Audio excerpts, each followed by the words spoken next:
Two riders walk into a bike shop. Both are 5 feet 10 inches tall. Both weigh about 175 pounds. One of them needs a size large trail bike, and the other one needs a medium. Same height, same weight, completely different sizing requirements. And if either of them blindly follows the manufacturer's size chart, there is a better than even chance they walk out with the wrong bike. This is the problem with mountain bike sizing in its current state. Brands publish a height chart, most riders match their height to a letter, and nobody talks about the 3 or 4 other measurements that actually determine whether a bike fits your body and your riding.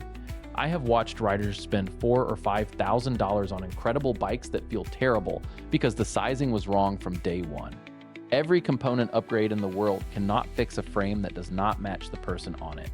I am going to walk you through 7 fit mistakes that make good bikes feel bad, and I will give you the specific tests you can run right now on your own bike to figure out whether your sizing is off. No sponsors, no brand deals, just the honest verdict. And before we get started, here is a number that should bother you. The return rate on online mountain bike purchases where sizing is cited as the reason runs between 15 and 25% depending on the retailer. That means up to 1 in 4 riders who buys a bike based on a size chart ends up sending it back. The shipping cost alone on returning a 60-pound box mountain bike can run $100 to $200. That is money lost before you even consider the weeks without a bike while the exchange processes. Getting sizing right the first time is not a preference. It is a financial decision. Mistake number 1, choosing size by height alone. Height charts exist because they are simple, and simple sells bikes. But your height is a single number that says nothing about where your body carries its length. A rider with a long torso and short legs has a completely different relationship with a bike than a rider with a short torso and long legs, even if they stand the same height against a wall. The long torso rider needs more reach to the handlebars and less saddle height. The short torso, long leg rider needs less reach and more saddle height. A height chart treats both riders the same, and the result is that one of them ends up stretched too far over the front of the bike or cramped into a cockpit that forces their weight backward. The fix is to measure your inseam and your ape index, which is your wingspan minus your height. If your ape index is positive, meaning your arms are longer than your height, you tend to fit a longer reach. If it is negative, you tend to need a shorter reach for the same frame size. These two numbers tell you more about bike fit than height ever will. Here is a concrete example. 2 riders, both 5 feet 10. Rider A has a 34-inch inseam and a positive ape index of plus 2 inches. Rider B has a 31-inch inseam and a negative ape index of minus 1 inch. Rider A fits comfortably on a size large with a 460 millimeter reach. Rider B needs a medium with a 445 millimeter reach and a taller stack to avoid back strain. Same height, 2 completely different bikes. The height chart would put both on the same frame, and one of them would hate it within a week. Mistake number 2, ignoring reach and stack. Reach is the horizontal distance from the bottom bracket center to the top of the head tube, measured in a straight line. Stack is the vertical distance on that same path. Together, they define the cockpit space of the bike, how far forward and how low you are positioned when your hands are on the bars. This matters because 2 bikes labeled medium from 2 different brands can have 30 to 40 millimeters of difference in reach. That is over an inch of cockpit length, which is the difference between feeling planted and in control versus feeling like you are either reaching for the bars or sitting on top of them. Modern trail bikes have gotten significantly longer in reach over the past decade. A medium trail bike in 2016 might have had a reach of about 420 millimeters. A medium trail bike from a current model year often measures 450 to 465 millimeters. If you are coming from an older bike, the same size letter on a new bike will feel noticeably different. Do not assume that medium still means medium. And here's where it gets even more confusing. 2 current model year bikes, both labeled medium, can differ by 30 to 40 millimeters in reach depending on the brand. A medium from one manufacturer might have a 445 millimeter reach. A medium from another might sit at 475. That is a full inch of cockpit difference under the same size label. The only way to compare is by the numbers, not the letters. Pull up the geometry chart on the manufacturer's website before you buy anything, and compare reach and stack directly. Mistake number 3, not accounting for riding style and terrain. A cross-country rider who spends most of the ride climbing and pedaling on smooth trails benefits from a more compact fit.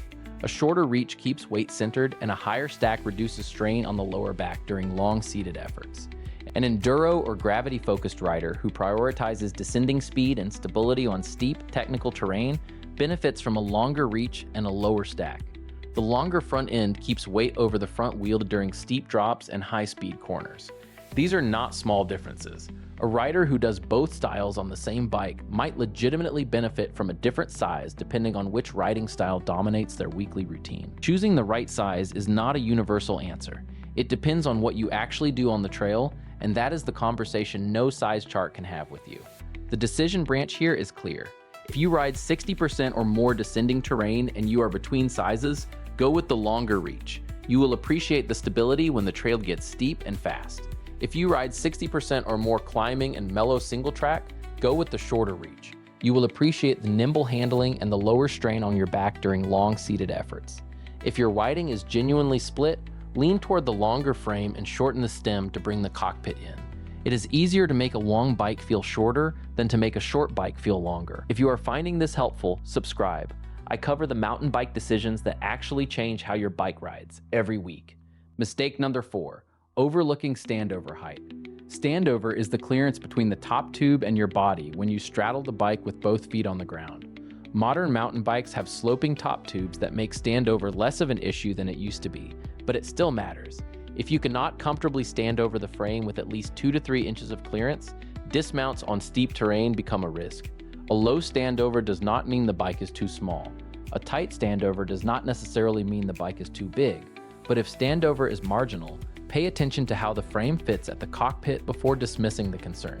Standover is a safety gate, not a sizing metric by itself. Use it to eliminate bikes that are dangerously large, then make the real decision based on reach and stack. Here is how this plays out in practice. A popular trail bike in size large might list a standover height of about 780 millimeters. A competing brand's size large in the same category sits at 810 millimeters. That is a 30 millimeter difference under the same size label. A rider with a 32-inch inseam clears the first bike with room to spare, but barely passes the standover test on the second. The instinct is to drop to a medium on the second bike, but the medium's reach might be 30 millimeters shorter than what the rider actually needs based on ape index and torso length. The correct move is to check whether the standover concern is real on trail or only on flat pavement. With a dropper post fully lowered, most modern frames offer significantly more effective clearance than the static standover number suggests, because you are never straddling the bike at full top tube height during an actual dismount on the trail.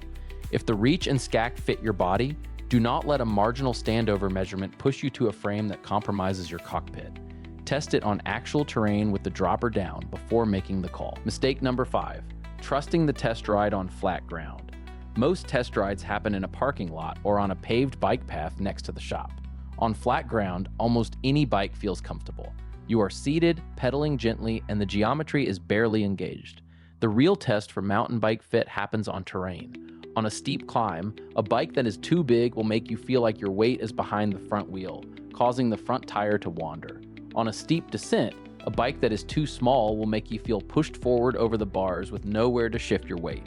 If the shop has a demo program or a test ride trail, use it.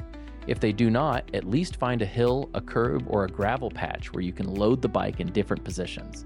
10 minutes on real terrain tells you more than an hour in a parking lot.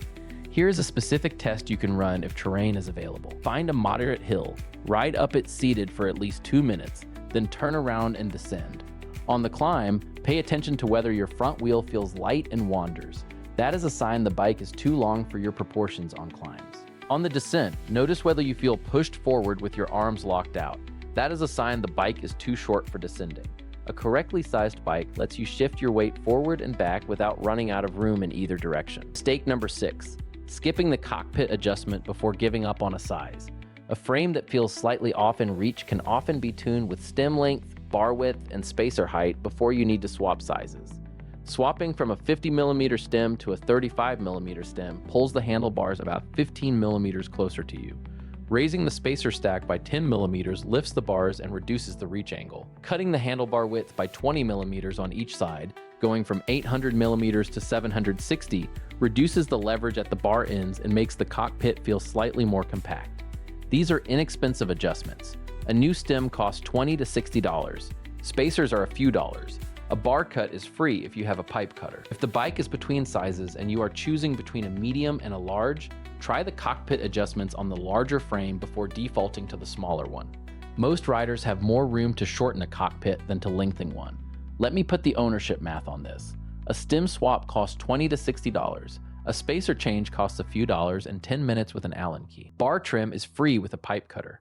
Total cockpit adjustment cost is under $100 in the worst case. Compare that to the cost of selling a wrong-sized bike at a loss and buying the right size, which can easily cost you $500 or more in depreciation and shipping. Trying the cockpit adjustments first is not just cheaper, it is the only rational first step when a bike feels slightly off. Mistake number 7, ignoring fit changes over time. Your body changes, your flexibility changes, your riding changes. A bike that fit perfectly 3 years ago might not fit the same way today, especially if you have gained or lost weight, changed your flexibility through training or aging, or shifted the kind of riding you do most.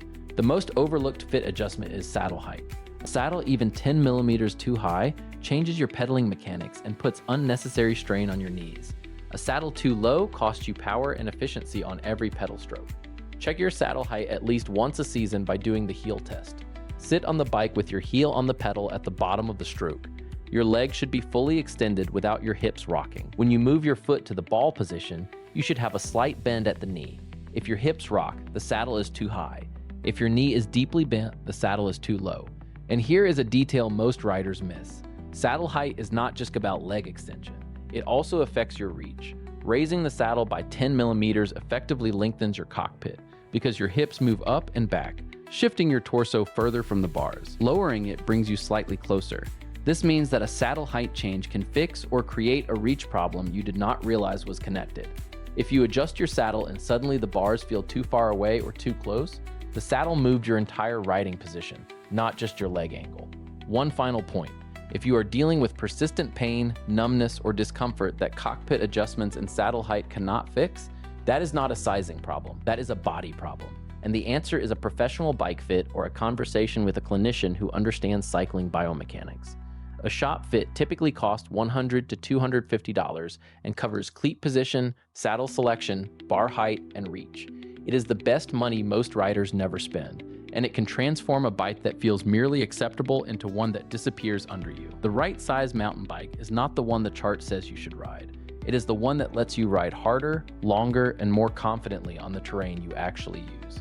A properly sized and fitted bike makes a $1,500 aluminum hardtail feel better than a poorly fitted $5,000 carbon full suspension. That is not an exaggeration. Fit is the multiplier on every other dollar you spend. Get that right, and every component upgrade is working in your favor. Get it wrong, and no amount of carbon fiber, electronic shifting, or premium suspension will fix it.